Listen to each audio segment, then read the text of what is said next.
தினம்தோறும் விளக்கேற்ற நல்ல எண்ணெய் இதயம் நல்லெண்ணெய்.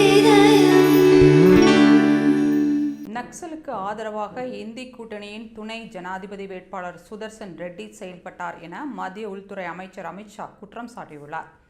துணை ஜனாதிபதியாக இருந்த ஜக்தீப் தன்கர் தனது பதவியை ராஜினாமா செய்ததை தொடர்ந்து செப்டம்பர் 9 துணை ஜனாதிபதி தேர்தல் நடைபெறும் என அறிவிக்கப்பட்டது. பாஜகவின் என்டிஏ கூட்டணி வேட்பாளராக தமிழகத்தைச் சேர்ந்த சிபி ராதாகிருஷ்ணன் அறிவிக்கப்பட்டார்.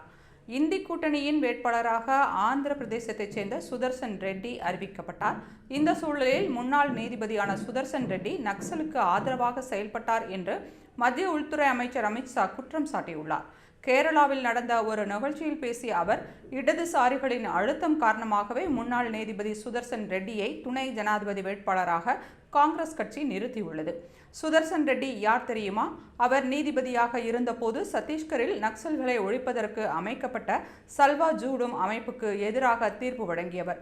அவர் மட்டும் அந்த தீர்ப்பு வழங்காமல் இருந்திருந்தால் 2020ஆம் ஆண்டிலேயே நக்சல் மற்றும் இடதுசாரி தீவிரவாதம் ஒழிக்கப்பட்டிருக்கும் என்று அமித்ஷா கூறினார்.